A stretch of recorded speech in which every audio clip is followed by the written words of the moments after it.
মুসলিম TV, সুস্থ সংস্কৃতির প্রত্যাশায়। দাড়ি রাখলে নাকি ভালো মেয়ে বিয়ে করা যাবে না।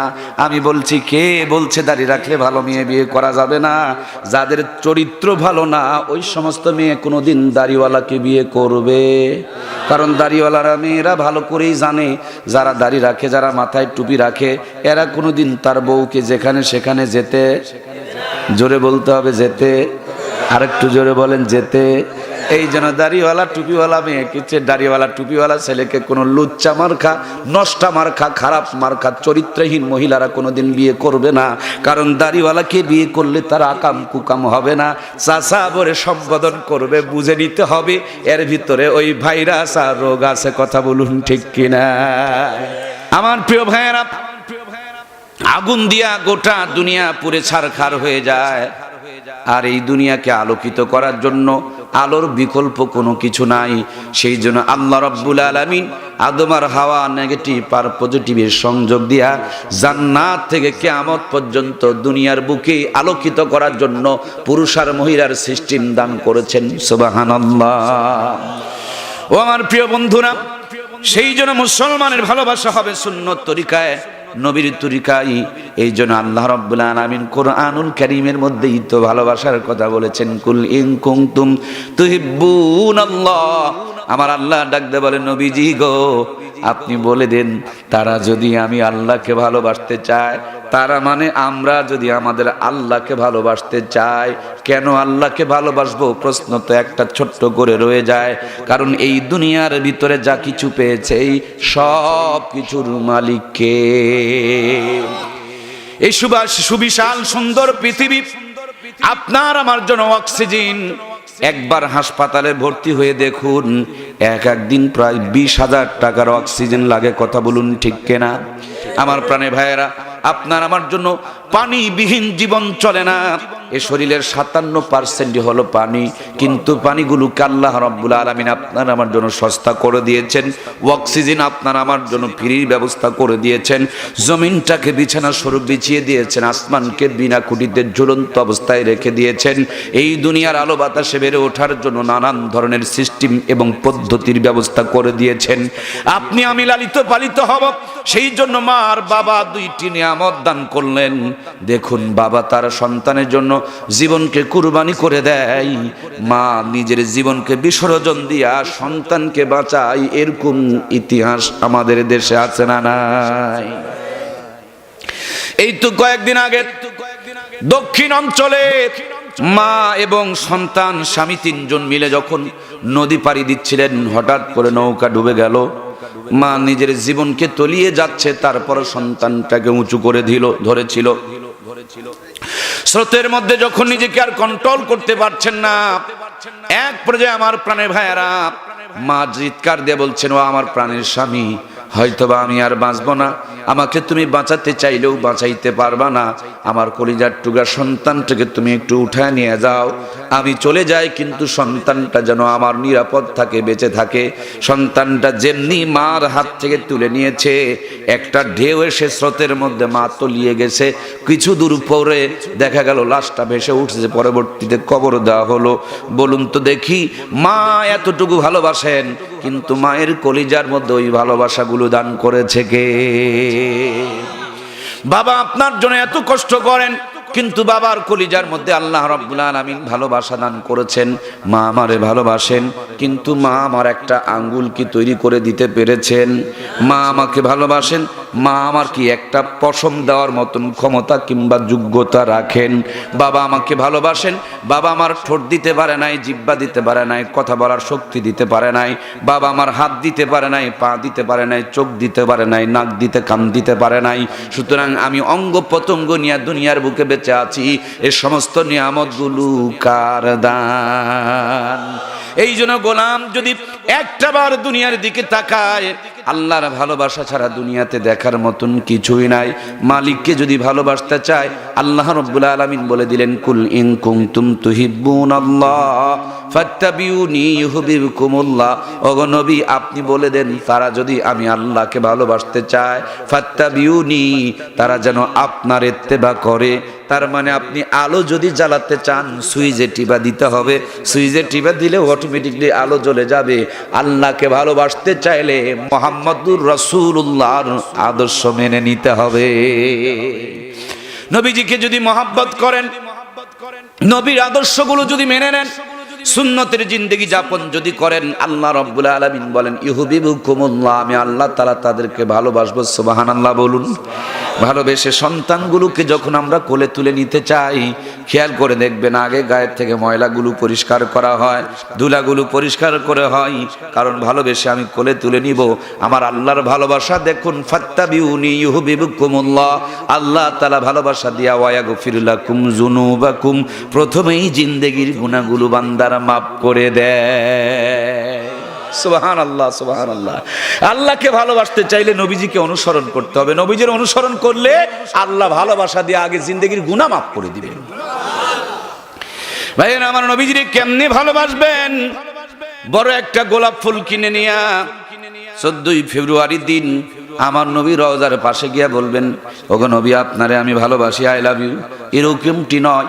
আজ থেকে 1500 বছর পূর্বে আল্লাহর হাবিব হাদিসের মধ্যে বলে গেছেন, মান আহাব্বা সুন্নতি ফাকাদ আহাব্বানি ওয়া মান আহাব্বানি কানা মাই ফিল জান্নাহ। যেই ব্যক্তি আমার সুন্নতগুলোকে মহব্বত করলো, সে যেন আমাকে মহব্বত করলো, আর যে আমাকে মহব্বত করলো, নবীজি বলেন কানা মাই ফিল জান্নাহ, সেই ব্যক্তি আমি নবীর সঙ্গে আল্লাহর জান্নাতের মধ্যে যাবে। কিছুই লাগে না, শুধু এই কোরআনের একটা আয়াত আর একটা হাদিসের উপরে আমল করলে জান্নাত ওয়াজিব হয়ে যাবে। সুবহানাল্লাহ। আল্লাহরে ভালোবাসতে চাইলে নবীজিরে ভালোবাসতে হবে। নবীজিরে ভালোবাসতে আল্লাহ ভালোবাসা দিয়ে গুনাহ মাফ করে দিবে। নবীজিকে ভালোবাসতে চাইলে নবীজির সুন্নতগুলোকে মহব্বত করতে হবে, তাহলে নবীজির সঙ্গে জান্নাতে যাওয়া যাবে। সুবহানাল্লাহি ওয়া বিহামদিহি। এই জন্য আমার কলিজার টুকরা ভাইয়েরা, এমন একজন নবীকে আল্লাহ তাআলা আপনারা আমার কাছে দান করেছেন, যার জন্য গোটা দুনিয়া মডেল আর আদর্শ দিয়ে আল্লাহ তাআলা ভরপুর করে রেখে দিয়েছেন। আমার ভাইয়েরা, নবীজিকে আল্লাহ তাআলা নানা বানাইলেন, নাতির আদর্শ বানায়া, জামাই বানালেন শ্বশুরের আদর্শ বানায়া, স্বামী বানালেন স্ত্রীদের আদর্শ বানায়া, ব্যবসায়ী বানালেন ব্যবসায়ীদের আদর্শ বানায়া, চাকরিজীবী বানালেন চাকরিজীবীদের আদর্শ বানায়া, রাষ্ট্রপতি বানালেন রাষ্ট্রপতিদের আদর্শ বানায়া। সুতরাং আপনি এমন কোনো অপশন নাই, এমন কোনো অবস্থান নাই যেখানে গিয়ে আপনি আপনার নবীর সুন্নতগুলোকে পাবেন না। আপনি টয়লেট করতে চান, বৈজ্ঞানিকের থিওরি নেওয়ার দরকার নাই। আপনার নবীর থিওরি গিলা নিয়ে আপনি বৈজ্ঞানিকের থিওরির দরকার নাই। নবীর থিওরি নিয়ে টয়লেট বাথরুম করতে যান, সুন্নত তরিকায় টয়লেট করবেন, বাথরুম করবেন। আজকের বিজ্ঞান সেই সুন্নতকে গবেষণা করে করে ভিতরে ভিতরে মুসলমান হয়ে যায়, আর কপাল পোড়া মুসলমান আজকে সুন্নতের কদর করতে জানে না, দাম দিতে জানে না। কথা বলুন ঠিক কিনা? আমার প্রাণপ্রিয় ভাইয়েরা, আপনি যদি বিয়েও করতে যান, সেই বিয়ার মধ্যে আমার নবীর সুন্নতের আদর্শ আছে। আল্লাহর হাবিব বলেন, যখন আমার সুন্নতগুলো বিলুপ্ত হয়ে যাবে, তখন যদি কেউ একটা মরা সুন্নতকে জিন্দা করে, আল্লাহ রাব্বুল আলামিন 100 শহীদের সওয়াব তার আমলনামার মধ্যে দান করে। সুবহানাল্লাহ। সুতরাং আমার ভাইয়েরা, আগামীকাল কেউ নাস্তিকতা প্রতিষ্ঠিত করবে, আগামীকালকে কেউ বেয়াদবি প্রতিষ্ঠিত করবে, আগামীকালকে কেউ লুচ্চামি প্রতিষ্ঠিত করবে। আমরা নবীর উম্মত, আমরা সুন্নতগুলোকে প্রতিষ্ঠিত করব ইনশাআল্লাহ। বিয়ে যারা করি নাই, মায়ের ভালোবাসা নিয়ে যদি পারি মার কাছে কোনো উপহার নিয়ে যাব, মা যদি না থাকে বাবার কাছে কোনো উপহার নিয়ে যাব, হালাল বিবি যদি থাকে কিছু না কিছু উপহার দিয়া প্রমাণ করব। আল্লাহর নবী বলেছেন, তোমরা ইহুদি খ্রিস্টানদের বিরুদ্ধে চারণ করো, ওরা মোজ বড় রাখে, তোমরা দাড়ি বড় রাখো, মোজকে ছোট রাখো, তাদের বিরুদ্ধে চারণ করো। আবার রোজার ক্ষেত্রে বলেছেন, ইহুদি খ্রিস্টানেরা তারা বেজর রোজা করে, তোমরা জোড়া পুরাইয়া রোজা করো। বিশ্বনবী তাদের বিরুদ্ধে চারণ করতে বলেছে। আমরা মুসলমান, আমরা গাছতলায় বাসতলায় লুচ্চামি গুন্ডামির ধারে কাছে না যাইয়া আমরা কালকে তালাশ করে দেখব নবীর সুন্নতের ভালোবাসাকে গোটা পৃথিবীর মধ্যে জাগিয়ে তোলার জন্য চেষ্টা করব ইনশাআল্লাহ। আল্লাহ তুমি আমাদের সকলকে তৌফিক দান করো, জোরে বলুন আমিন। আমার প্রাণপ্রিয় ভাইয়েরা ও আমার কলিজার টুকরা যুবক বন্ধুরা, বিনয়ের সঙ্গে আমি আপনাদেরকে আমন্ত্রণ জানাতে চাই, ইসলামের মধ্যে নাই এরকম শব্দটাই নাই। সুবহানাল্লাহ বলবেন না? ইসলামের চাইতে আপগ্রেড আধুনিক পৃথিবীতে কোনোদিন আসতে পারে? আজকের জামানা কম্পিউটারের জামানা, আগামী দিনে হয়তো আসবে বেশি পিউটারের জামানা, তারপরে আসবে ডবল বেশি পিউটারের জামানা, তারপরে আসবে তারও বেশি পিউটারের জামানা। যত বেশি পিউটার আসুক, কিন্তু ইসলামের চাইতে আধুনিক কিছু হইতে পারে? ইসলামের মধ্যে তাকিয়ে দেখুন, বিয়েও করতে যাবেন, সেখানে বিয়ার পরামর্শ দিয়ে রেখেছেন আজ থেকে ১৫০০ বছর পূর্বে আপনার আমার মদিনাওয়ালা কামনিওয়ালা। তিনি বলেছেন, যুবক যখন তুমি বিয়ে করতে যাবা, 4টি জিনিস খেয়াল করে বিয়ে করবা। ওয়ালি মালিহা, ওয়ালি জামালিহা, ওয়ালি নাসাবিহা, ওয়ালি দিনিহা, ফাজফার বিজাতিদ দিন। 4টি জিনিস দেখে তুমি বিয়ে করো, সৌন্দর্য দেখে বিয়ে করো। কারণ যার বউ সুন্দর হবে তার মন সুন্দর হবে, মনটা এদিক ওদিক দৌড়াদৌড়ি কম করবে। এই জন্য সৌন্দর্যের মর্যাদা আল্লাহ দিয়েছেন না দেন নাই? 2 নম্বর, বংশের দিকে খেয়াল রাখো। নিচু বংশের কিছু মেয়ে সভ্যতা ভদ্রতা বোঝে না, বড় বংশে যদি তার জায়গা হয়ে যায়, গ্রামের ভাষায় বলে মুই কি হনুরে, তখন শ্বশুরকে দেখতে পারে না, শাশুড়িকে দেখতে পারে না, জামাইকে তার মানে হাজবেন্ডকে তুই তুই বলে কথা বলে। কথা বলুন ঠিক কিনা? এই জন্য খেয়াল রাখতে হবে, শুধু চামড়া দেখলে হবে না, বংশ দেখো। আবার খেয়াল করে রাখো, তুমি পার্কের কোনাকানিতে, কলেজ ভার্সিটি বিশ্ববিদ্যালয়ের কোনো সিবাজাবিতে কৌশল করে বড় লোকের একটা মেয়ে যদি ভাগায় নিয়ে আসো, হয়তোবা 2-4 বছর ভালোই প্রেম প্রীতি কেটে যাবে, যেমনি ঘরের মধ্যে অভাব ঢুকবে, ভালোবাসা কিন্তু জানালা দিয়ে পালাইতে শুরু করে দিবে। এই জন্য নবীজি বলেন, কুফুর দিকে খেয়াল রেখে বিয়ে করিও, সম্পদের দিকটাও তুমি খেয়াল রাখিও। 4 নম্বরে আল্লাহর হাবিব বলেন, ফাজফার বিজাতিদ দিন, সবচেয়ে বেশি দিনের প্রতি তুমি খেয়াল খুশি রাখিও। আমার ভাইয়েরা, এখন তো ডিজিটাল জামানা, কালো কালো মেয়েগুলো বিউটি পার্লারে যায়, এমনিভাবে আটার ময়দার বস্তা মেখে ফেলে তাদের চিনাই বড় মুশকিল হয়ে যায়। পানি দিয়া না ধোয়া পর্যন্ত তার চেহারাটা বোঝা মুশকিল। কথা বলুন ঠিক কিনা? এই জন্য আমার ভাইয়েরা, শুধু চামড়ার সৌন্দর্য নয়, ভিতরের সৌন্দর্য আপনাকে খুঁজে দেখতে হবে। আল্লাহর নবী বলেন, ফাজফার বিজাতিদ দিন, সবচেয়ে বেশি ধার্মিকতার দিকে, দিনের দিকে খেয়াল রাখতে হবে। আল্লাহর নবী বলেন, এই দুনিয়াতে যা কিছু আছে সবই হলো আল্লাহর নিয়ামত, সবই হলো মাল, কিন্তু সবচেয়ে উত্তম নিয়ামত হলো নেককার বিবি, নেককার স্ত্রী। এখন তো অনেক ডিজিটাল সিচুয়েশন কায়েম হয়ে গেছে, কোনটা নেককার কোনটা বদকার এটাই বড় মুশকিল। কথা বলুন ঠিক কিনা? অনেকেই বিয়ে করতে চায় না যে ভালো বউ পাবো কিনা, বিয়ে যারা করতে চায় না, এদের ভিতরে আবার 2 গ্রুপ। এক গ্রুপ চিন্তা করে বিনা টাকায় যদি দুধ পাওয়া যায়, অযথায় গাবি কিনে ঝামেলা টানা দরকার নাই। আর এক গ্রুপের ধান্দার মধ্যে রয়ে গেছে, এই তো ছোট্ট বয়স থেকে 4, 5, 6, 7 যখন থেকে পড়ে, তখন থেকে মোবাইল ঘোষাঘুষি শুরু করে, তখন থেকে গাছতলা বাঁশতলা কোনাকানি সিপাসাফি, এরপরে নানান ধরনের অবৈধপনা, নোংরাপনা, বেহায়াপনার মধ্যে লিপ্ত হয়ে যায়। এদের বিয়ে পড়ার বয়স আসার আগেই যৌবন তার কাছ থেকে হারায় যায়। যৌবন তার ভিতরে নাই। শুধু বিয়ে করলেই হবে না, বইয়ের হক আদায় করতে হবে। স্ত্রীর হক আদায় করার ক্ষমতা রাখে না, তার জন্য অনেকেই বিয়ে করতে চায় না। হয়তোবা আপনি বলবেন, হুজুর মোজ তো বড় বড় আছে, মোজ থাকতে পারে, কিন্তু ভিতরে ক্ষমতা নাই। ক্ষমতা যে নাই তার ছোট্ট একটু প্রমাণ আপনাদেরকে বুঝাইতে চায়। আপনাদের এলাকায় কি ইটের ভাটা আছে ভাইয়েরা? দেখেছেন তো ইটের ভাটা? যদি উপরে ধোঁয়া থাকে বুঝে নিবেন নিচে ভাটা চালু আছে, আগুন জ্বলছে, নইলে উপরে ধোঁয়া বের হবে না। উপরের ধোঁয়া যদি প্রমাণ করে নিচে আগুন আছে। আজকে রাস্তা পথে তাকায় দেখেন, খালি হামদর্দের পোস্টার, হারবালের পোস্টার, কলিকাতা মেডিকেলের পোস্টার, ইন্ডিয়ার পোস্টার। ধোঁয়া যদি প্রমাণ করে নিচে আগুন আছে, এই পোস্টারগুলো প্রমাণ করেছে বাংলাদেশের যুবকের যৌবনের মধ্যে ভাইরাস ধরে গেছে।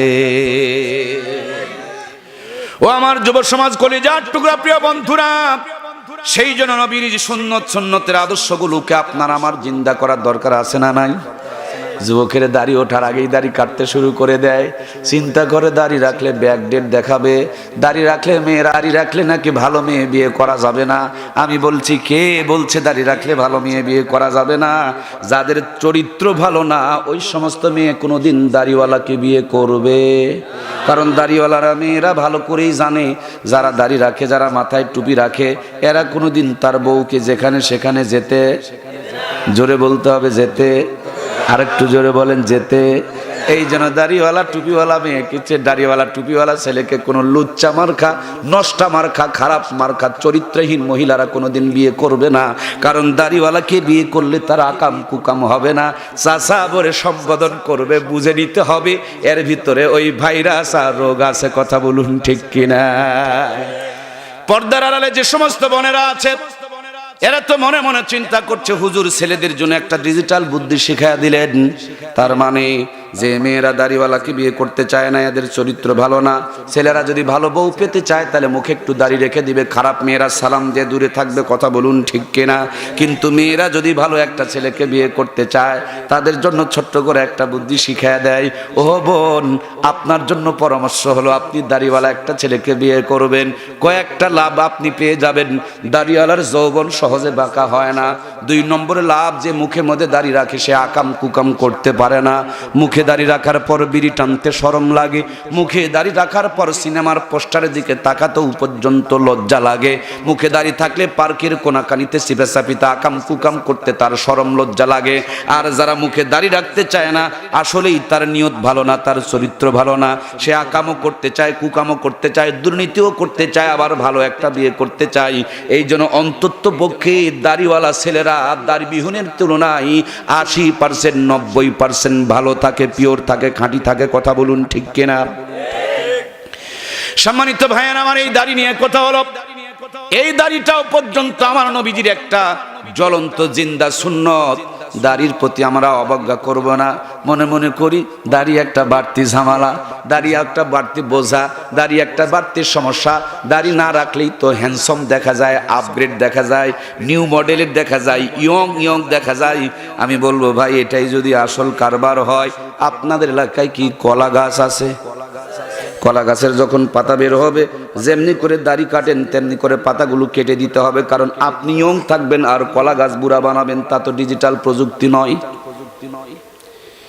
মুখের দাড়ি যদি ঝামেলা হয়, আম গাছের পাতাগুলোকে ফেলে দিবেন, ওগুলো ঝামেলা। কাঁঠাল গাছের পাতা ধরলে ফেলে দিবেন, কারণ ওগুলো ঝামেলা। এগুলো ঝামেলা হলে ওগুলো ঝামেলা। ধানের পাতা বের হবে আর কেটে ফেলে দিবেন, তাইলে মনে হয় খুব ভালো ধান হবে, তাইলে বড় বড় কলা পাওয়া যাবে, গাছটা দীর্ঘদিন বেঁচে থাকবে। ও বন্ধু, আজকের বিজ্ঞান প্রমাণ করেছে গাছ শুধু মাটি থেকে খায় না, গাছ পাতা দিয়েও খায়। এই জন্য যেই গাছে যত বেশি আলো বাতাস পায়, ওই গাছ তত মোটা তাজা হয়, ওই গাছে তত ফল ভালো হয়, সে গাছের মধ্যে তত তরুতাজা লতা পাতা পাওয়া যায়। কথা বলুন ঠিক কিনা? আমার প্রিয় ভাইয়েরা, আজকের বিজ্ঞান প্রমাণ করেছে একদিকে দাড়িওয়ালা মানুষকে দাঁড় করায়া, আর একদিকে দাড়িবিহীন মানুষগুলোকে দাঁড় করিয়ে দাড়িওয়ালাদের অঙ্গ প্রত্যঙ্গ পরীক্ষা করে, দাড়িবিহীন যাদের তাদের অঙ্গ প্রত্যঙ্গ পরীক্ষা করে, দাড়িওয়ালাদের যৌন শক্তি, যৌন সমস্যা, সুবিধা অসুবিধাগুলোকে নিয়ে পরীক্ষা করে, দাড়ি যারা ক্লিন শেভ করেছে তাদের যৌন সমস্যার আসবাবপত্র নিয়ে পরীক্ষা নিরীক্ষা করে দেখে। এরা পরীক্ষা করে রেজাল্ট বের করে আসলো, কিন্তু নাস্তিকতার কারণে রেজাল্টগুলো প্রকাশ করা হয় না। আমার ভাইয়েরা প্রমাণ করে, তারা পরীক্ষা করে প্রমাণ করেছে যারা দাড়ি রাখে, এই দাড়ির মধ্য দিয়া আল্লাহ তাআলা তাদের যৌবনকে 80 বছর পর্যন্ত অটুট রাখে।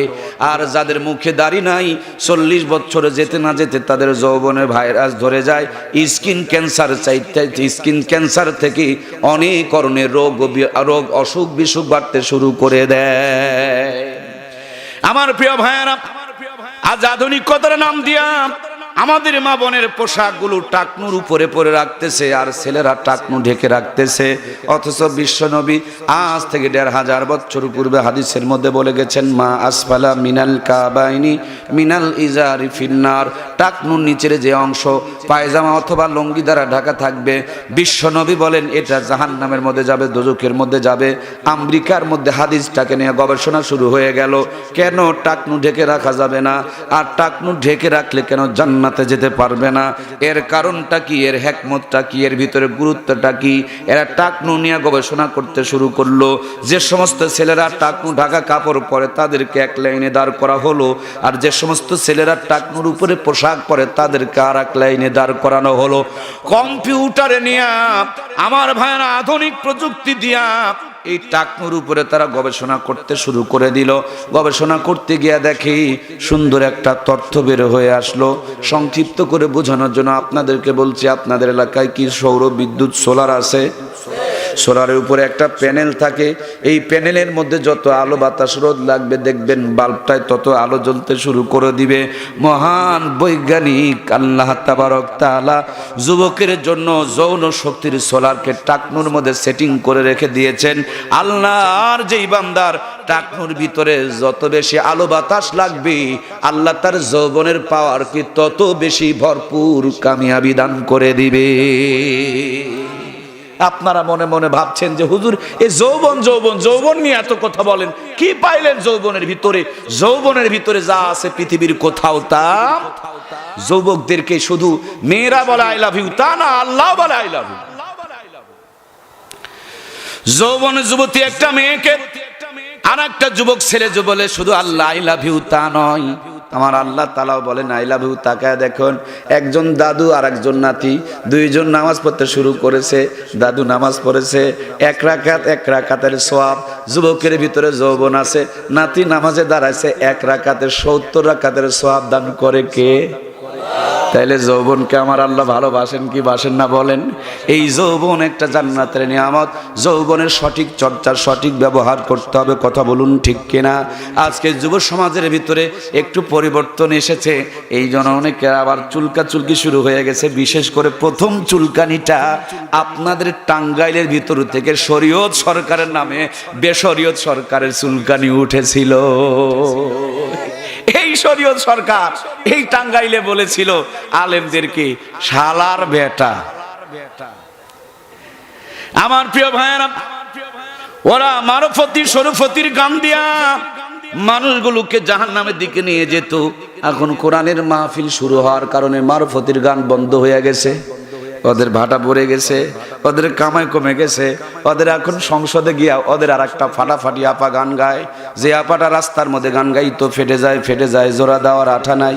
কত বড় লজ্জাহীন মহিলা, যে মেয়েটা বলতো বেবিওয়ালাই খাইছে সামনে বসায়া। আমার ভাইরা কত বড় নির্লজ্জ মহিলা, সেই মহিলা এখন সংসদে দাঁড়িয়ে বলে তাদেরকে নাকি ভাতা দিতে হবে, তাদেরকে নাকি আমাদের ট্যাক্সের টাকা দেওয়া ভাতা দিতে হবে। যারা অল্প কয়েকদিন আগে আপনার এই টাঙ্গাইল জেলার ভিতরে, টাঙ্গাইল কিন্তু বাংলাদেশের মধ্যে নাম করা, রীতা দেওয়ার নামে আর একটা কুলঙ্গার মহিলা আল্লাহকে শয়তান মুনাফিক বলে পর্যন্ত গালি দিয়েছিল। কথা বলুন ঠিক কিনা? আমার প্রিয় ভাইয়েরা, সেই জন্য আপনাদের খেদমতে বলতে চাই, যৌবনের মর্যাদা আল্লাহর কাছে বেশি, আল্লাহর নবীর কাছে বেশি। যুবকরা এখন ইসলামের দিকে ঝুঁকতেছে, তার জন্য ওদের অ্যালার্জি আর চুলকানি ধরে গেছে। ওরা কোরআনের মাহফিল বন্ধ করতে চায়, ওরা আমার ভাইরা ইসলামী চর্চাকে কমিয়ে দিতে চায়। সম্ভবত গতকালকে সংসদের মধ্যে আলোচনা হয়েছে, এই আলোচনার মধ্যে মজিবুল হক মাঝভান্ডারী নামে আর একজন আল্লাহর বান্দা নতুন করে বিবৃতি দিয়েছে। তিনি বলেছে বক্তৃতার নামে গাইডলাইন করতে হবে, যেটা সেটা বক্তৃতা করা যাবে না, কারণ ওদের স্বার্থে আঘাত লাগে এরকম কথা তারা বলতে দিতে চায়। কোরআনুল কারীমের মধ্যে চুরি নিয়ে আলোচনা আছে, কিন্তু চোর যারা হবে তারা বলবে চুরি বাদ দিয়া তোমরা কোরআনের আলোচনা করো। কোরআনের মধ্যে জেনার আলোচনা আছে, জেনাখোর যারা হবে তারা বলবে জেনা বাদ দিয়া তোমরা কোরআনের আলোচনা করো। কোরআনের মধ্যে সুদের আলোচনা আছে, সুদখোর যারা হবে তারা বলবে সুদ বাদ দিয়ে আলোচনা করো। কোরআনের মধ্যে ঘুষের আলোচনা আছে, ঘুষখোর তারা বলবে ঘুষ বাদ দিয়ে আলোচনা করবে। আমার ভাইয়েরা, কোরআনুল কারীম কাউর নির্ধারণ করা দেখানো পথ অনুযায়ী আলোচনা নয়, এটা আল্লাহ আল্লাহর কোরআন এই দুনিয়ার মানবের কল্যাণের জন্য এর উন্মুক্ত আলোচনার দরকার আছে না না? এরা হাত করা লাগাতে চায়, তবু আমি সাবধান করে তাদেরকে বলতে চাই, যতই চক্রান্ত করো, কোরআনের বিজয় ঠেকানোর মতন কারো ক্ষমতা। সর্বপ্রথম চেয়েছিল চীন, এখন চীন হয়ে যেতে চাচ্ছে নিশ্চিন। এই চীন চেয়েছিল কোরআন সংস্কার করতে, ওরা তাদের মুসলমানদের মসজিদগুলোকে ভেঙে একাকার করে দিতে, ওরা পর্দার 12টা বাজিয়ে দিতে, ওরা চেয়েছিল মুসলমানদেরকে একঘরা করা রাখতে, কিন্তু একঘরা ওদেরকে বানাইছেন কে? পর্দার মধ্যে ওদেরকে ঢুকাইছেন কে? সীমা লঙ্ঘন করেছে। তার জন্য আমি সেই দিন ফেসবুকের মধ্যে দেখলাম, স্বামী দাঁড়িয়ে আছে, স্ত্রী দাঁড়িয়ে আছে, কিন্তু কেউ কাউকে জড়িয়ে ধরতে পারে না। না জানি স্বামীর মধ্যে থাকতে পারে অথবা স্ত্রীর মধ্যে থাকতে পারে। কেন? কুকুরকে তো ভালোই জড়িয়ে ধরেছিল, এখন স্বামীরে কেন ধরো না? ওয়াজ বোঝা যাচ্ছে? বোঝা কি যায়? তোমরা কুকুরের গলা জড়িয়ে ধরে ঘুমাও, আজ কেন স্বামীর গলা জড়িয়ে ধরো না? সীমা লঙ্ঘন করেছ, এই জন্য আল্লাহ তাআলা তোমাদের হালাল স্বামী স্ত্রীকেও এখন বর্তমানে দূরে সরিয়ে দিয়েছে। কথা বলুন ঠিক কিনা? এই জন্য 14ই ফেব্রুয়ারিতে যারা অবৈধবনা করতে চায় তাদেরকে বলছি, ও ভাই, বিয়ের আগে যদি আকাম কুকাম করে ফেলে দাও, শুনে রাখো, জেনে রাখো, মাথায় রাখো, মনে রাখো, বিয়ের পর তোমার সংসারে ভালোবাসা জুটবে না, শুধু কিরণমালা কটকটির পাখির ভাইরাস দিয়া অশান্তির আগুন দাও দাও করে জ্বলে উঠবে। কথা বলুন ঠিক কিনা? আমার প্রাণপ্রিয় ভাইয়েরা, সেই জন্য বিশ্ব নবী বলেন, তুমি বিয়ে করতে গেলে 4টি জিনিস খেয়াল রাখবে, তার মধ্যে সবচেয়ে বেশি দিনের প্রতি খেয়াল রাখবে। এখন তো ডিজিটাল জামানা, আমাদের বিয়ে শাদীগুলো হয় খ্রিস্টানদের তরিকায়, আমাদের বিয়ে শাদীগুলো হয় হিন্দুদের তরিকায়। বিয়ে করতে যায় 90 লক্ষ টাকা মোহরানা, 150 টাকার নাগের 1050 টাকা নাকের ফুল বাবদ নগদ, অবশিষ্ট টাকা বাকি, কিয়ামত পর্যন্ত ফাঁকি। ছেলে জানে দেওয়া লাগবে না, মেয়ে জানে আমি পাবো না, ছেলের বাপও জানে এটা ফর্মালিটি মেনটেন করতে হবে, মেয়ের বাপও জানে এটা ডিজিটাল প্রযুক্তি, ডিজিটাল সিস্টেম, এরকম না মানলে তো আর সম্মান বাড়ানো যাবে না। কাজী জানে দেবে না, উকিল যিনি বিয়া পড়ান তিনিও জানে দেবে না, ইমাম যিনি খুতবা পড়ান তিনিও জানেন দিবেন না। তার মানে যে বিয়ের শুরুতে সবাই জানে মোহরানা আদায় করা হবে না, ভালো করে খবর নিয়ে দেখেন, এরকম জানাজানি ভিতরে গোনাগুনি ভিতরে নিয়ত যদি থাকে, আর এটাই যদি বাস্তবতা হয়, এই বিয়ের প্রথম শর্তটা ফৌত হয়ে যাচ্ছে, এই জন্য বিয়েটাই শুদ্ধ হবে না। কথা বলুন ঠিক কিনা? এই জন্য মুসলমানের বিয়ে হবে সাধ্য অনুযায়ী, যতটুকু তিনি টানতে পারবে, চাটতে পারবে, দেওয়ার ক্ষমতা রাখবে, সেই পরিমাণ তাকে মোহরানা নির্ধারণ করতে হবে। কথা বলুন ঠিক কিনা? আমরা এই ভিন্ন সমস্ত ফিতনার বেড়াজালকে ভেঙে দিয়া আগামী দিনে আমাদের ছেলে মেয়েদের বিয়ে দিব, আমাদের ভাই বোনদের বিয়ে দিব, যতটুকু মোহরানা টানার মতন ক্ষমতা রাখবো ততটুকু মোহরানা নির্ধারণ করব। বাকি মার্কা ফাঁকির কোনো মোহরানা নির্ধারণ করব? যদি এরকম ফাঁকি মার্কা কোনো মেহরানা নির্ধারণ করা হয়, ওই বিবাহের মধ্যে বরকত থাকতে পারে। আর এটাই যদি বাস্তবতা হয়, তাহলে মিলামিশার ফলে যে সন্তান হবে এটার ভিতরে ভাইরাস রয়ে যাবে। কথা বলুন ঠিক কিনা? ভাইয়ের আমার খেয়াল করে দেখুন, বাসর ঘরে যখন যাই, ছেলেটারে শিখায় দেয়, তুমি তোমার স্ত্রীর কাছে মোহরানা মাপ নিবা, মোহরানা মাপ না করলে তোমার মিলামিশা করা যাবে না। মেয়েটারে নানি দাদিরা কানের কাছে কান লাগায়া বলে, বোন খবরদার, তুমি তোর স্বামীরে কিন্তু মোহরানা মাপ করে দিস, নইলে কিন্তু বিয়ে করেছিস তারপরও জেনার গুনাহ হয়ে যাবে। আল্লাহর বান্দা, পৃথিবীর সব চাইতে বড় ফকির মানুষটা বিয়ের দিন, পবিত্র দিনে বইয়ের কাছে গিয়া মোহরানা মাপ চাই, এরকম ফকির মনে হয় আমাদের দেশে একটাও নাই। এখানে বহুত বসে আছে, এরকম ফকির আছে না নাই? আমার প্রিয় ভাইয়েরা, নিরুপায় হয়ে আমি এটা মোহরানা মাফ করে দেয়। 25 বছর ধরে সংসার চলতেছে, এর মধ্যে 5টা সন্তান প্রোডাকশন দিয়েছে। 25 বছর পর হঠাৎ করে কেন যেন সংসারে ঝগড়া গন্ডগোল বেঁধে গেছে। আল্লাহর বান্দি টাঙ্গাইলের কোর্টের মধ্যে গিয়া 25 বছর পর এবার মোহরানার কেস করতেছে। যেই বান্দি বিয়ের বাসর রাত্রে মোহরানা মাফ করেছে, ওই বান্দি আবার 25 বছর পর কোর্টের মধ্যে কেস করতেছে। কেস যদি জায়েজ হয় তাহলে কিন্তু বিয়া জায়েজ হয় নাই। 25 বছর ধরে সংসার করেছে, জেনার গুনাহ করেছে, যতগুলো বাচ্চা জন্ম দিয়েছে সবগুলো হারামজাদা হয়েছে। কি ওয়াজ বুঝছেন না? চাচাদের মাথা খারাপ। চাচারা চিন্তা করে, হ্যাঁ এটা কি, যেটা মাফ করে দেয় সেটার কোনো দাবি রাখা, কথা বলেন, যাবে যাবে। আর যদি দাবি রাখে তাহলে বোঝা গেল মাফ করা হয়। কেন না আপনারা সিদ্ধান্ত দেন। কি পেঁচটা লাগাইছে আজকে ঘরে ঘরে অশান্তির আগুন। ছেলে মেয়েরা মা বাবাকে দেখতে পারে না। আসলে গোড়ার মধ্যে কিছু ভাইরাস ঢুকে আছে, কথা বলুন ঠিক কিনা? আমার ভাইয়েরা, আল্লাহর কাছে তওবা করতে হবে। বাসায় গিয়া যারা মাপ নিয়েছেন ডবল করে মাপ নিয়ে বলবেন, ও আল্লাহর বান্দি, মনে করো কালকে যদি তোমার সংসার আর না হয়, কালকে যদি তোমাকে বাপের বাড়ি পাঠিয়ে দেই, তোমার মোহরানার কয় টাকা তুমি নিবা, তোমার মোহরানার কি করবা? তখন বলবে, তখনকার জামানার যদি 500 টাকা হয়, সেই জামানার 500 টাকা দেয়া 5 বিঘা জমি কিনে পাওয়া যেত, তাহলে আমাকে 5 বিঘা জমি দিয়া বিদায় করতে হবে। কথা বলেন না কেন?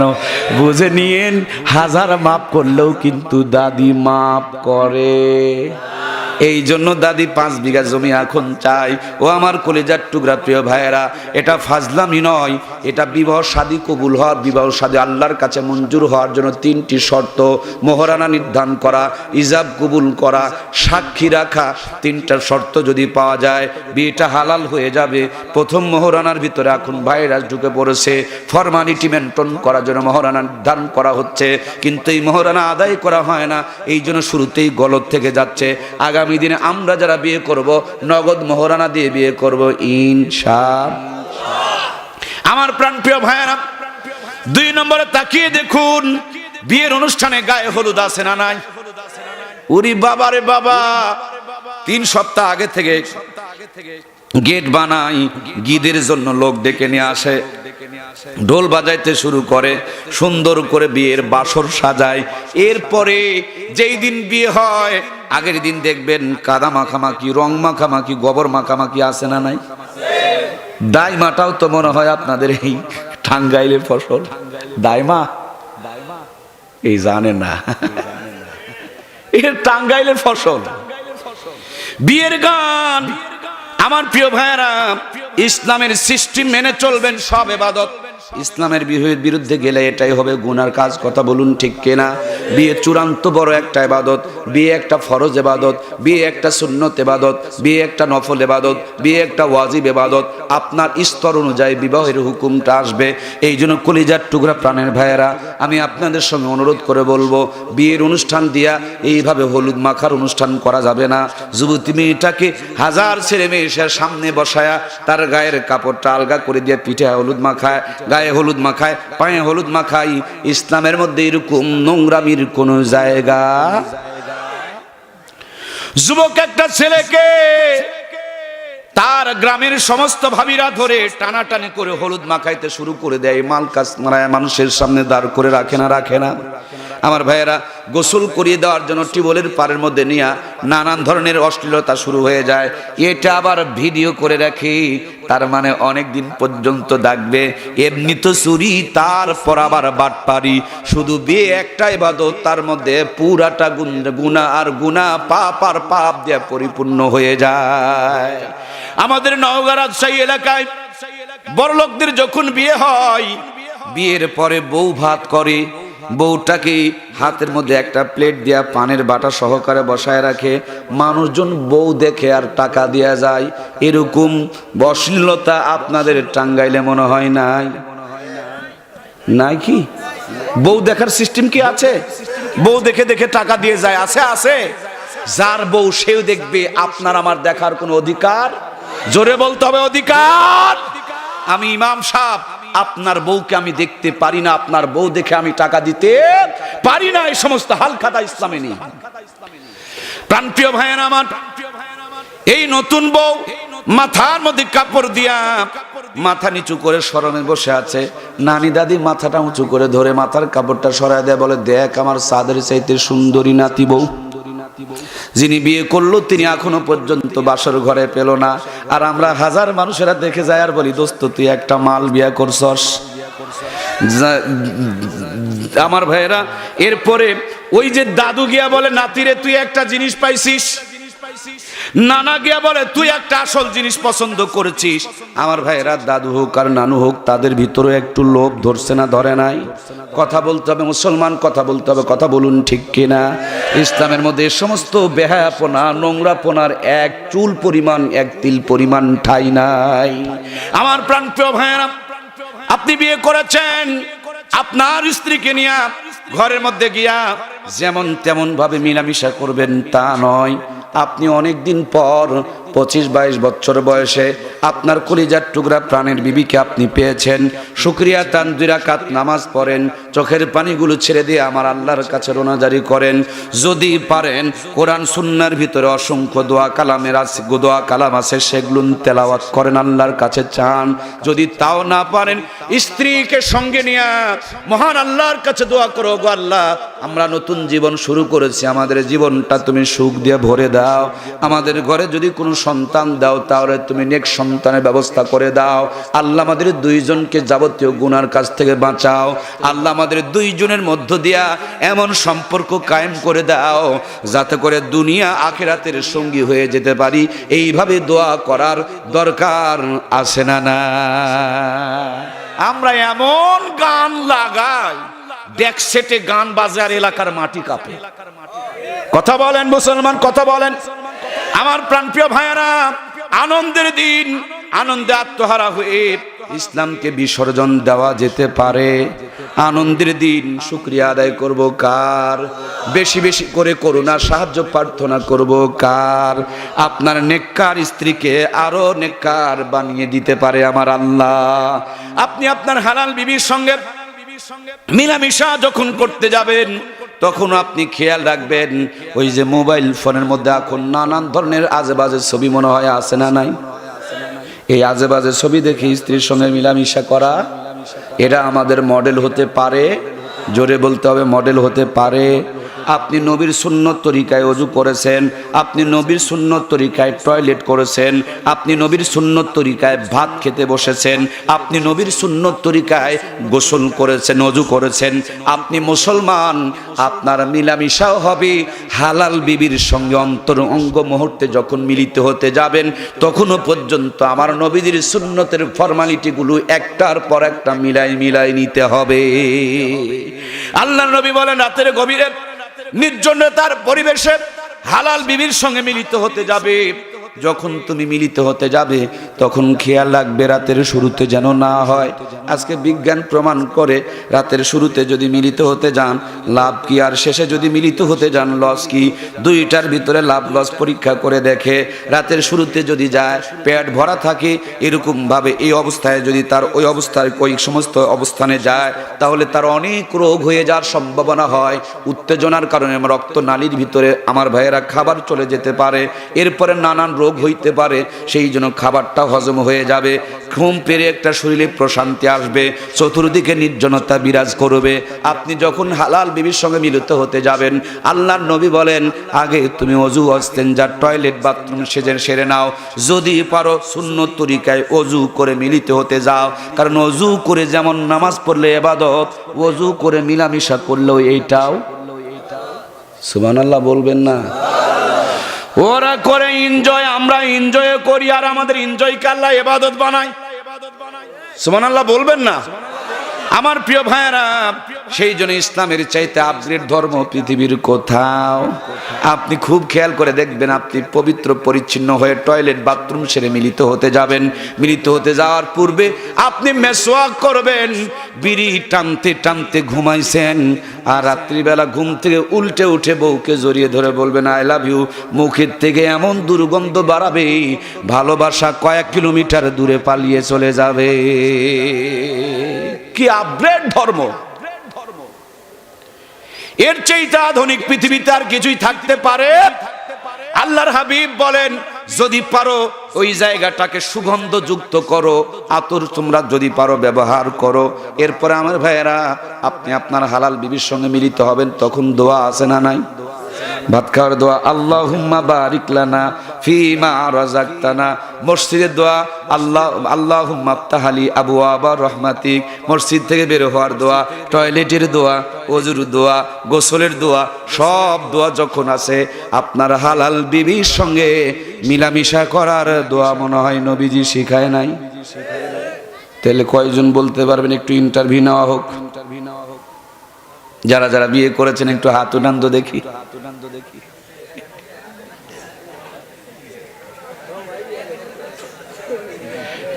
নামান শরম দিতে চায় না, শরম দিতে চায় না। 6টা ছেলে জন্ম দিয়েছেন, কিন্তু জন্ম দেওয়ার আগে কি দোয়া পড়েছেন? অনেক চাচা বলে হুজুর এটা কি আবার দোয়া পড়ার সময়? ওই সময় কি আবার দোয়া পড়ার কথা মনে থাকে? যে অবশ্যই থাকতে হবে, কারণ এটা আপনার জন্য ইবাদত। সুবহানাল্লাহ বলুন। ও আমার প্রিয় ভাইয়েরা, আজকে আমরা শরম মনে করি, লজ্জা মনে করি, তার জন্য ইসলামকে জানার জন্য চেষ্টা করি না। যৌন জীবনকে নিয়ে আমরা আলোচনা পর্যালোচনার মধ্যে নিয়ে আসি না। অথচ আল্লাহর হাবিব বলেন, আয়েশা রে, আমি দিনে যেগুলো করি সেগুলো আমার উম্মতের জন্য সুন্নত, আমি রাত্রে যেগুলো করি সেটাও আমার উম্মতের রাতের সুন্নত। সুবহানাল্লাহ বলুন। নবী আলাইহিস সালাম তার বিবিদেরকে বেশি ভালোবাসতেন। 3 জিনিসকে নবীজি বেশি ভালোবাসতেন, তার মধ্যে 1 নম্বর জিনিস ছিলেন তিনি বিবিদেরকে বেশি ভালোবাসতেন। বিবিদের প্রতি তিনি কঠোর হতেন না, কারণ মেয়েরা নরম, মেয়েরা কোমল, আবার পক্ষান্তরে মেয়েরা হলো বাঁকা হাড্ডি দিয়ে তৈরি। ওদেরকে পাম দিবেন, নাচতে নাচতে কাম করবে, পাম দেওয়া বন্ধ হয়ে গেলে কাম অকাম হয়ে বসে থাকবে। এই জন্য আমার কলিজার টুকরা প্রাণপ্রিয় ভাইয়েরা, আল্লাহর হাবিব সাল্লাল্লাহু আলাইহি সাল্লাম আম্মা জান আয়েশা সিদ্দিকা গিলাসের জায়গায় পানি পান করে পানি খেতেন, বিশ্বনবী ওই জায়গাতেই ঠোঁট লাগায় পানি পান করতেন। গোস্ত শক্ত কোনো হাড্ডি চাবায়া চাবায়া যদি আম্মা জান আয়েশা রেখে দিতেন, নবী আলাইহিস সালাম ওই জায়গাতেই ঠোঁট লাগায় হাড্ডিটাকে চাবাইতেন। আল্লাহর হাবিব সাল্লাল্লাহু আলাইহি সাল্লাম বিবিদের সঙ্গে এক প্লেটে বসে খাবার খেতেন। নবীজি রাহমাতুল লিল আলামিন তার জান্নাতি হাত দিয়া বিবিদের মুখে তুলে দিতেন, আর বিবিরাও তাদের হাতগুলো দিয়া রাহমাতুল লিল আলামিনের মুখের মধ্যে খাবারগুলো তুলে দিতেন। আমরা এখন আধুনিক হয়ে গেছি, স্বামী স্ত্রীর মধ্যে ভালোবাসা ভুলে গেছি, খালি বিয়ার আগে আকাম কুকাম করা নিয়ে ব্যস্ত হয়ে পড়েছি। অথচ বাড়িতে বউ রয়েছে, বউ বাদ দিয়া আজকে দেখবেন আগামীকাল স্ত্রী বাড়িতে রেখে অনেকে পার্কে ঘুরতেছে, আবার অনেকের স্বামী আছে বিদেশে গেছে, এরাও পার্কে ঘোরার জন্য। আমার প্রাণপ্রিয় ভাইয়েরা, কি সুন্দর ইসলাম, কত সুন্দর করে আপনাকে ভালোবাসা শিখিয়েছেন। চাঁদনি রাত্রে আম্মা জান আয়েশা সিদ্দিকা রাদিয়াল্লাহু তাআলা আনহাকে নিয়ে নবী আলাইহিস সালাম ঘর থেকে বের হয়েছেন। সামনে একটা সাদা নিশানা দিয়া 2 জন মিলে দৌড় দিয়েছেন। আম্মা জান আয়েশা সিদ্দিকার সামনে চলে গেছেন, বিশ্বনবী পিছনে পড়ে গেছেন। অনেক দিন পর আবার 2 জন মিলে দৌড় দিয়েছেন। এই দিন আল্লাহর হাবিব সামনে চলে গেছে, আম্মা জান আয়েশা সিদ্দিকা রাদিয়াল্লাহু তাআলা আনহা পিছনে পড়ে গেছে। রাহমাতুল লিল আলামিন কলিজার টুকরা বিবিকে কাছে ডেকে নিয়া থুতুনের নিচে হাত দিয়া মাথাটাকে উঁচু করে ঢাকতে বলে, ও আমার আদরের পাগড়ি হুমায়রা, কেন তুমি শরম পেয়েছ, লজ্জায় কেন মুখটাকে লাল করে দিয়েছ? অনেক দিন আগে তুমি একবার ফার্স্ট হয়েছিলে, আজকে ওইটাকে আমি শোধ করে দিলাম। যেমনি সমানে সমান শোধের কথা বলেছি, আম্মা জান আয়েশা সিদ্দিকা এমন একটা হাসি দিয়েছে, মুহূর্তের ভিতরে আসমানের পূর্ণিমার চাঁদ যেন আমাদের আম্মা জানের হাসির কাছে হার মেনে গেছে। আমার প্রিয় ভাইয়েরা, সেই জন্য প্রেম করব আমরা বিয়ার, বলেন না বিয়ার পরে। মুসলমান কোনদিন বিয়ার আগে প্রেম করে? আর বিয়ার আগে যা হয় এটাকে প্রেম বলা যায়? এটার নাম ভালোবাসা বলা যেতে পারে? বিয়ার আগে যেটা হয় এটাকে আকাম বলে, কুকাম বলে, জেনা বলে, বেহায়াপনা, বেশ্যাপনা, নোংরাপনা, অবৈধপনা। কথা বলুন ঠিক কিনা? এই অবৈধপনার কারণে এইডসের ভাইরাস বাংলাদেশে ঢুকেছে। যতদিন পর্যন্ত এই প্রেম প্রীতির ভালোবাসা ছড়িয়ে পড়েছিল না, ততক্ষণ পর্যন্ত বাংলার জমিনে এইডসের ভাইরাস ছিল। এখনো বাংলার জমিনে করোনার ভাইরাস ছড়িয়ে পড়ে নাই। আমার তো বড় লোভ ভয় হয়, আমার তো বড় সন্দেহ হয়, বুড়ারিতে আকাম কুকামের কারণে একজনের ভাইরাস আর একজনের ভিতরে ছড়িয়েও পড়তে এই জন্য খুব খেয়াল রাখতে হবে মুসলমান, আমরা প্রেম করব সুন্নত তরিকায়। লাল তার কালো তার আলো জ্বলতেছে, সংযোগ দেওয়া হয়েছে বৈধ। লাল তার কালো তার এক জায়গায় করলে আগুন জ্বলে, কারণ সংযোগ হয়ে যায় অবৈধ।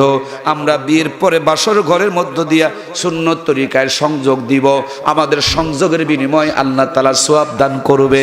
যখন আপনি হালাল বিবির সঙ্গে মিলিত হবেন তখন আপনি দোয়া পড়বেন, আল্লাহুম্মা জান্নিবনা শাইতানা।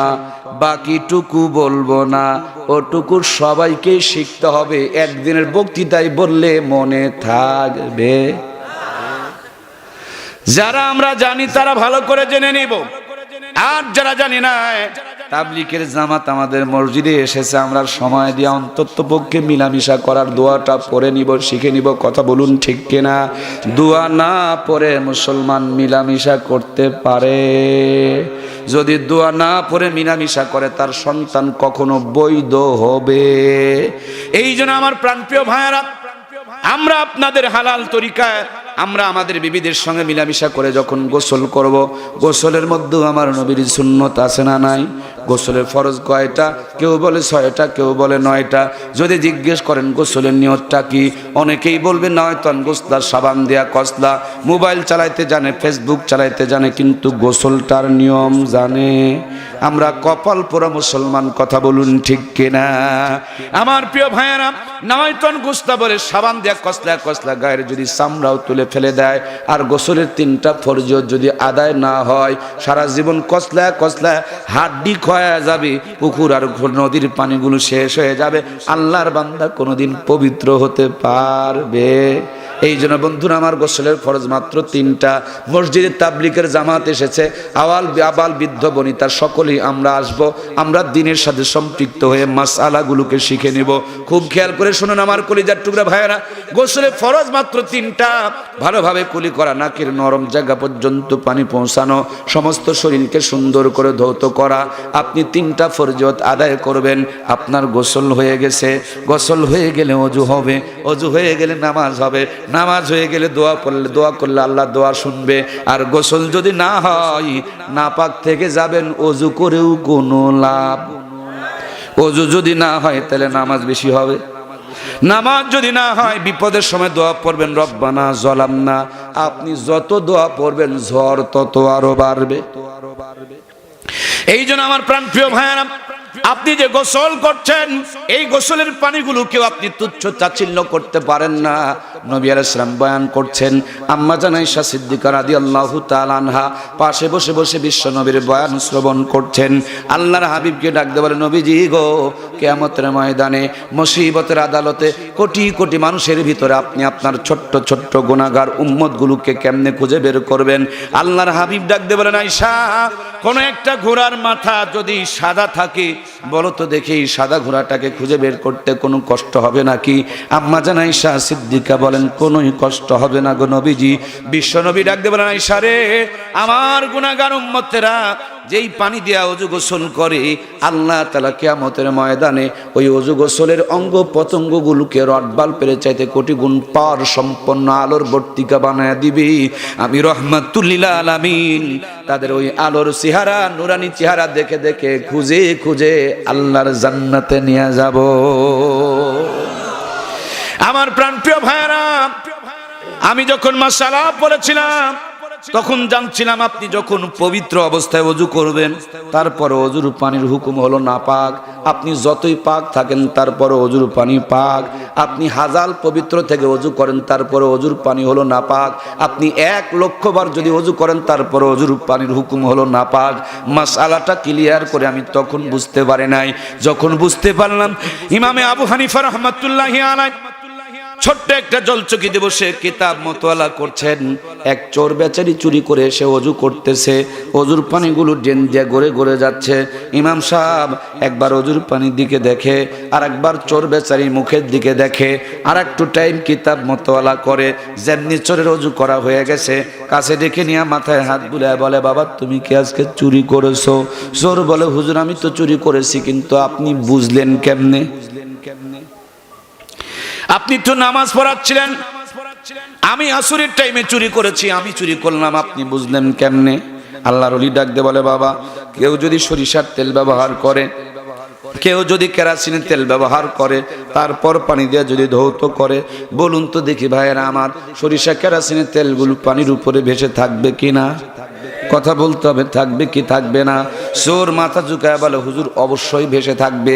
আল্লাহর বান্দা ডাক দে বলে ও আল্লাহর বান্দা, তুমি যে চুরি করেছো, চুরি করার জন্য তোমার অঙ্গ প্রত্যঙ্গের গুনাহ হয়েছে।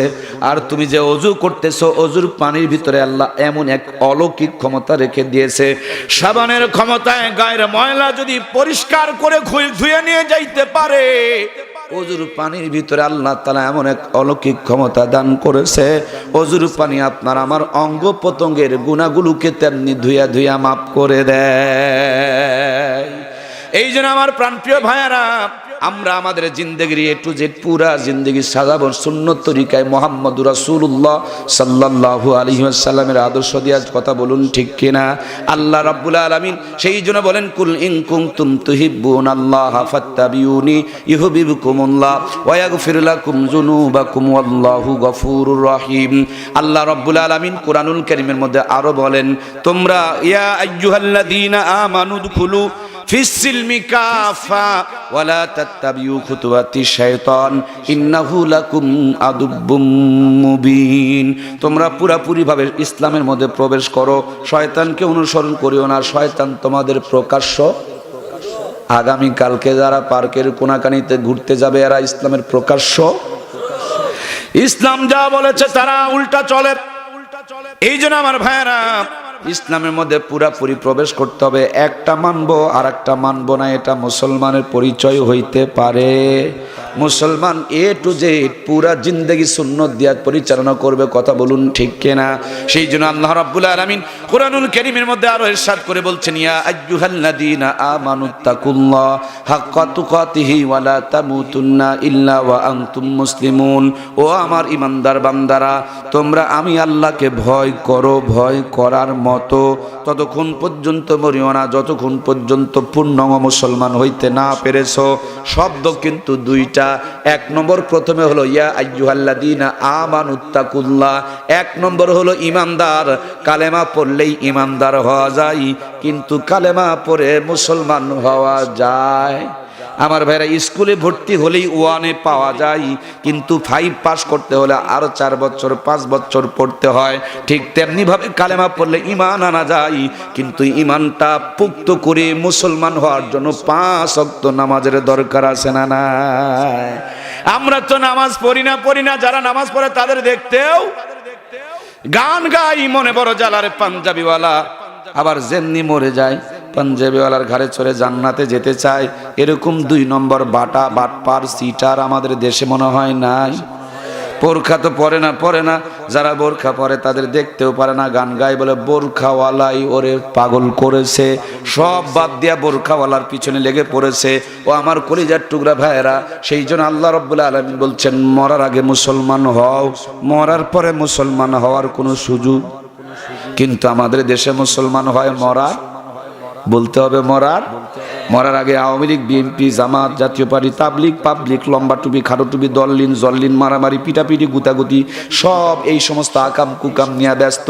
যেমনি মরে সব ছেড়ে দিয়া এত ভালো হওয়া হয়ে যায়, হাত যদি বেঁকা থাকে সোজা করে দেয়, পা যদি বেঁকা থাকে সোজা করে দেয়। বড় হুজুরকে দাওয়াত দিয়া সুন্দর করে বড়ই পাতারে গরম পানি দিয়া গোসল করে দেয়। এতদিন পর্যন্ত কুকুরের মতন দাঁড়িয়ে দাঁড়িয়ে ছটছট করে স্প্রে করে, হোমাপতির ফোটার মতন পরে আর কাপড়টাকে নাপাক করে রাখে। নামাজের দাওয়াত দিলে কি সুন্দর করে উত্তর দেয়, কাপড় ঠিক নাই।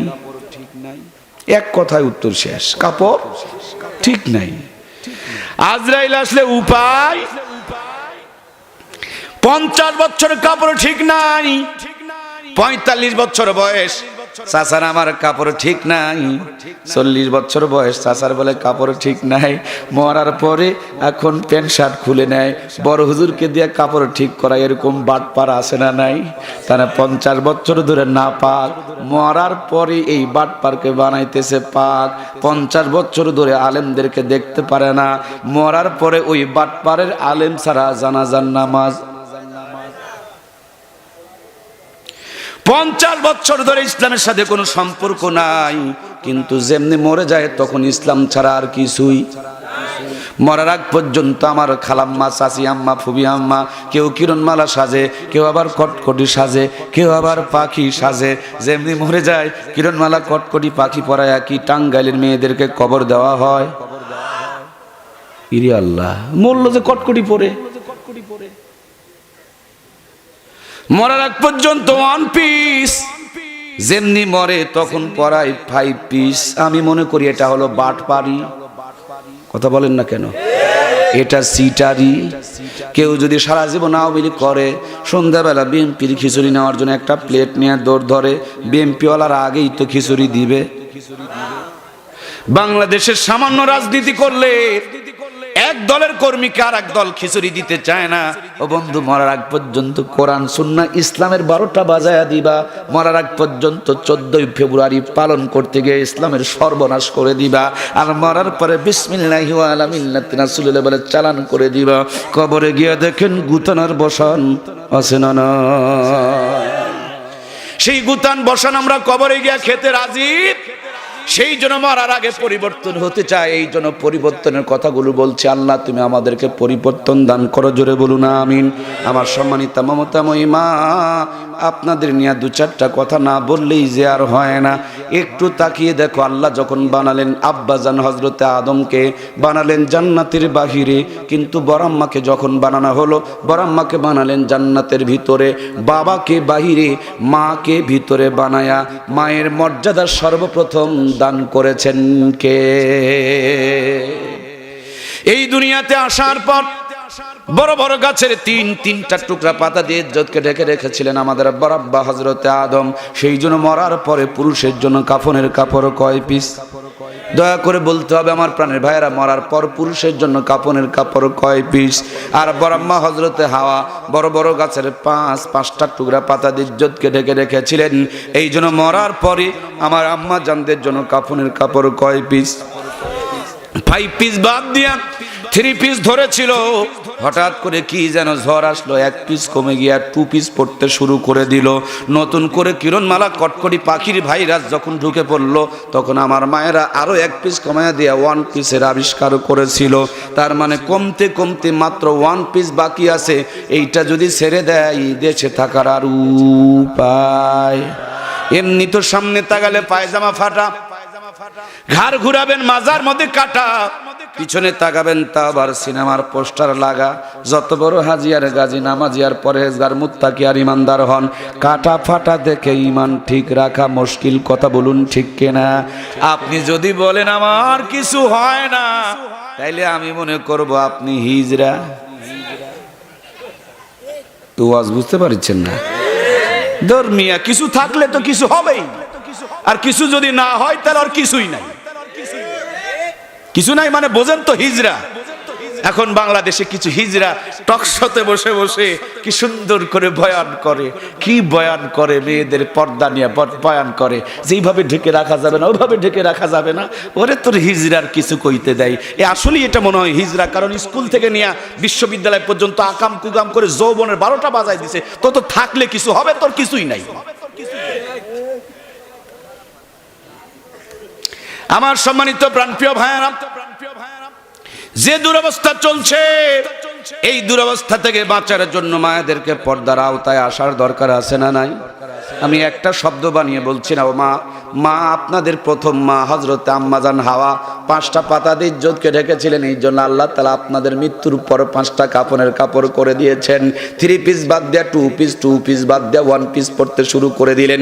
এইভাবে কমাইতে কমাইতে যে কমাইতে শুরু করে দিলেন, কিন্তু মরার পরে আল্লাহকে ধোঁকা দেয়া, ফেরেশতাকে বোকা বানিয়ে তখন কেন 5 পিস পরে কবরে রওনা করলেন? আল্লাহ তো পরিবর্তন হতে বলেছেন মরার আগে, আপনারা পরিবর্তন হতে শুরু করেছেন মরার পরে। আমি মনে করি এটার নাম চিটারি এবং বাটপারি, 2 নম্বরই বলে। এইভাবে 2 নম্বরই করে জান্নাত তো পাওয়া যাবে না। ফেরেশতার হাতে গুতানার বসান ধলাই আরো বেশি করে হবে। কথা বলুন ঠিক কিনা? সম্মানিত মমতাময়ী মায়েরা, এই তো কয়েকদিন আগে বগুড়াতে এক মাহফিল থেকে নামলাম। ছোট্ট একটা বাচ্চা কোলের মধ্যে তুলে দিয়া এক মা বললেন, হুজুর বাচ্চাটাকে একটু ফু দিয়ে দেন। আমি জিজ্ঞেস করলাম কেন?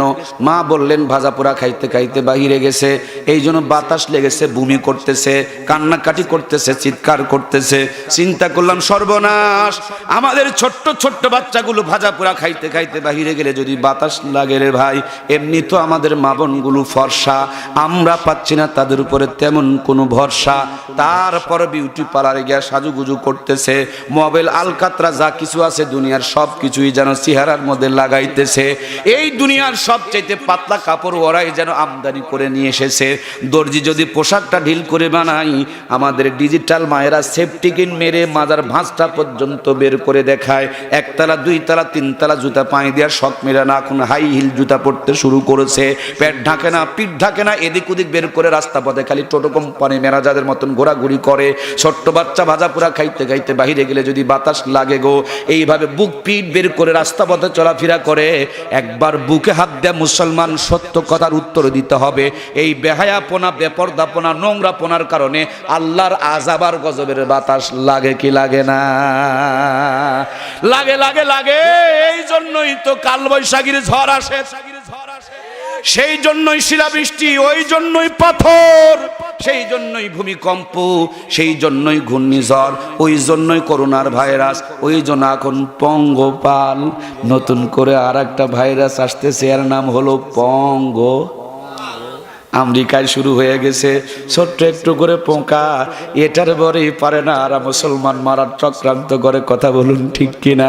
এরা বিমান থেকে এখন স্প্রে করতেছে, তারপরও পঙ্গপালের বরে পারতেছে। ও মোদি, মুসলমানকে মারতে চাও, আল্লাহ ছোট্ট করে পঙ্গপাল ঢুকায় দিয়েছে। মোদির দেশেও পঙ্গপাল ঢুকে পড়েছে। আল্লাহ ধরে না, ধরে না, ধরে না, যখন ধরে তখন আর। এই জন্য আল্লাহ রব্বুল আলামিন কোরআনুল কারীমের মধ্যে বলেন, জাহারাল ফাসাদু ফিল বাররি ওয়াল বাহরি বিমা কাসাবাত আইদিন নাস। জলে স্থলে যতটা অশান্তি দেখছো, তোমাদের সব হাতের কামাই। আমরা সীমা লঙ্ঘন করেছি, এই জন্য আল্লাহর আযাব আর গজব দিয়ে সমাজটা তছনছ করে দিচ্ছে। কথা বলুন ঠিক কিনা? ও আমার সম্মানিত মমতাময়ী মা, 50 বছর আগে কোন চেয়ার আপনাদের দখলে ছিল না, কিন্তু আমি যতটুকু জানি আপনাদের দখলে ছিল কোরআন, আপনাদের দখলে ছিল সুন্নতের বিধান, আপনাদের দখলে ছিল পর্দা, আপনাদের দখলে ছিল তাসবিহ। রাতের 8টা যখন বেজে যেত, জায়নামাজ বিছায় আঁচল ফেলে আল্লাহর কাছে তারা দোয়া করতো, রব্বানা যালামনা। এখন ঘর বাড়ি বিল্ডিং হয়ে গেছে, মায়েরা আধুনিক হয়ে গেছে, জায়নামাজ তাসবিহ ফেলে দিয়া রিমোট টিপতে টিপতে রিমোটের বাটন পর্যন্ত খোয়াই দিয়েছে। হিন্দুরা মন্দির থেকে উলু উলু ধ্বনি দেয়, আর আমার আম্মা জানেরা রিমোট টিপে টিপে হিন্দুদের মন্দিরের আওয়াজ মুসলমানের ঘর থেকে বের করতে শুরু করে দেয়। মুসলিম মোরা ঘুমিয়ে পড়েছি, বিবেকে ঝুলছে তালা, রক্ত মোদের শিথিল হয়েছে, পাপে অন্তর কালা, সামনেতে মোরা এগিয়েছি যত, পিছনে পড়েছি তত, সংখ্যাতেই শুধু বেড়ে চলেছি গরু ছাগলের মতো। ইমান ইমান কররে মানুষ, ইমান কি এতই সোজা? মুসলমান হয়ে কেহ কি কোনোদিন বহে শয়তানের বোঝা? জোরে বলুন মারহাবা। কথা বলছি আম্মা জান, 50 বছর আগে কোন চেয়ার আপনাদের দখলে ছিল না, আপনাদের দখলে ছিল আল্লাহর কোরআন আর নবীজির সুন্নতের বিধান। কথা বলুন ঠিক কিনা? নানি দাদির বিয়ে হয়েছে, হাফ প্যান্ট পরা নানি দাদুকে নানু দাদুরা বিয়ে করেছে। তখনকার জামানার 500 টাকা পণ দিয়ে নানু দাদুরা নানু দাদিকে বিয়ে করেছে। ওই জামানার 500 টাকা দিয়ে 5 বিঘা 6 বিঘা জমি কিনে পাওয়া গেছে। সেই নানি দাদির পেটে 12টা 18টা 15টা সন্তান জন্ম নিয়েছে। একটা নানি দাদিকেও কষাইখানা নিয়ে পেট ছিঁড়ে বাচ্চা বের করা দরকার পড়ে। এখন তো ডিজিটাল জামানা, সব চেয়ার মায়েদের চেয়ারে দখলে চলে গেছে। এখন পুরুষের চেয়ারে বড় কোনো চেয়ার খুঁজে পাওয়া যায়?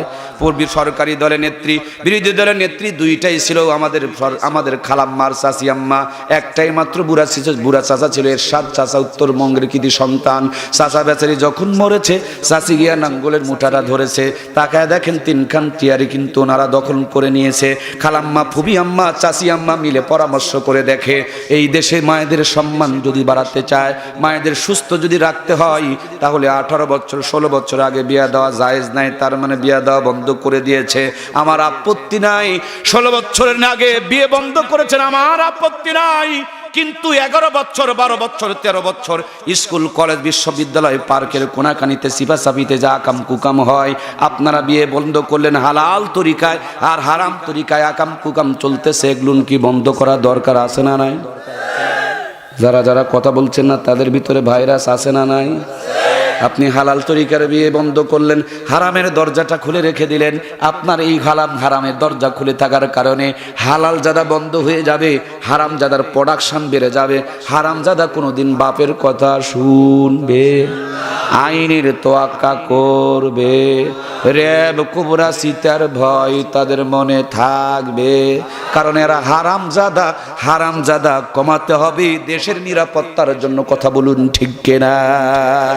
সম্মানিত প্রাণপ্রিয় ভাইয়েরা আমার, ও আমার মমতাময়ী কলিজার টুকরা মা, আপনাদের সম্মান মর্যাদা আল্লাহ প্রথমে জান্নাতের ভিতরে বানায় বাড়াইছেন।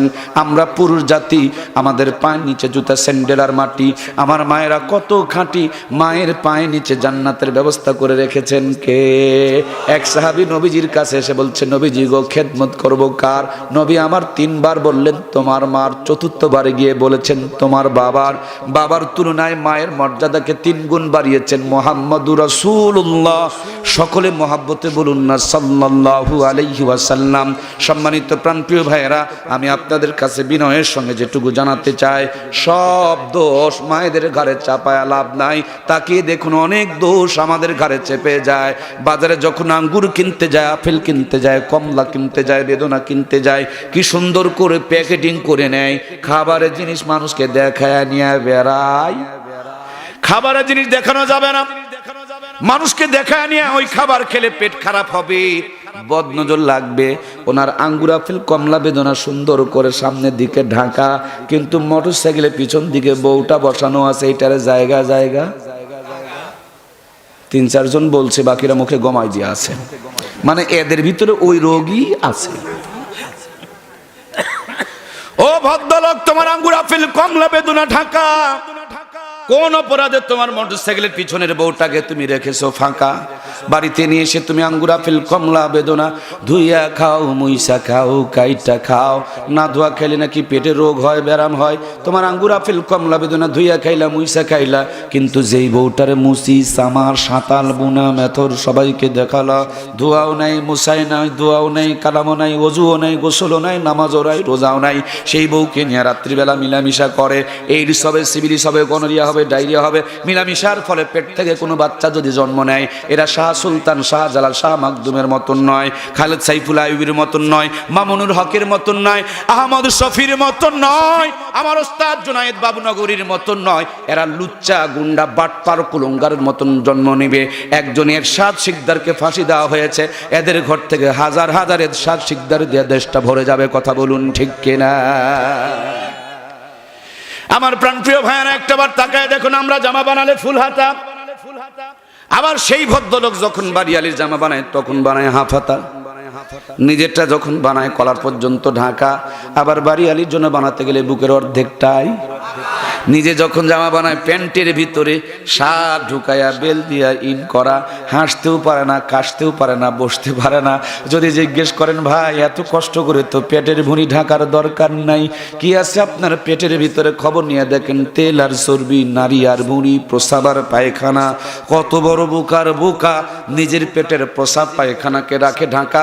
আর পৃথিবীর শ্রেষ্ঠ নিয়ামত আল্লাহর জান্নাতের সম্পদ, যে মা বাবার, যে মা বোনের পেট থেকে দুনিয়ার বুকে আসবে, ওই ফ্যাক্টরি আর কারখানাকে আমরা রেখে দিয়েছি ফাঁকা।